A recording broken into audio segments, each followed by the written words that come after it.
New Miami City Commissioner Francis Suarez, the youngest lawmaker on the dais, was elected only about 3 months ago amid city leadership and financial woes that have continued every day in office since.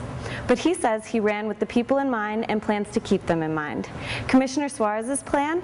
To strike a balance between what he calls the micro and macro issues, everything from fixing sidewalks to dealing with the city's tens of millions of dollars budget deficit, as well as hundreds of millions in unfunded pension liabilities. Commissioner Suarez talked strategy with us in this week's profile. I'm Risa Polanski, reporting from Miami Today. From a familial perspective, as you know, my father was mayor of Miami for 8 years and a person who's been involved in the public sector for many, many years. So growing up, I grew up in a family where being socially conscious was kind of a requirement to be a member of the family. And so I grew up with that emphasis in life, always focusing on trying to make life better, not only for myself, but for others.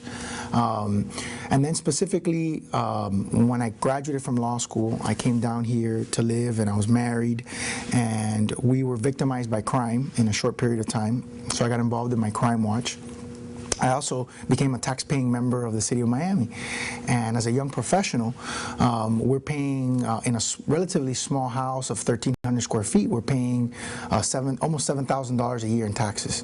So those were two of the main concerns that I had about the future of our city.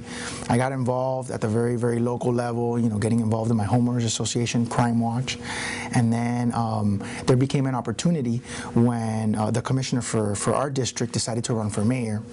And so I reflected upon the decision, I discussed it with my wife, and we agreed that now would be a good time to try to give back to this community that has given us so much.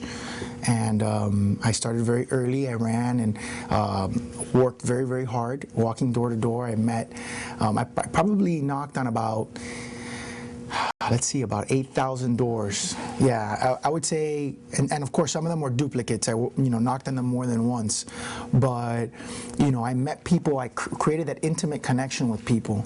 I wanted to listen to them. I think oftentimes politicians have an idea as to what their platform is, but sometimes that's created in a vacuum.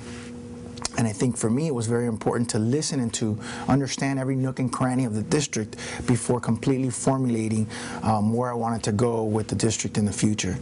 So I did it kind of backwards. And as a young person, I think that's one of the kind of the good things about being young, is that you don't feel like you have all the answers. You feel like you are going to work hard. Kind of the virtues that I talked about at the beginning. You're going to work hard. You're going to be idealistic, but at the same time, you're going to formulate your answers based on some of the things that you hear are concerns, and not just necessarily ram down your agenda down your constituents' throats.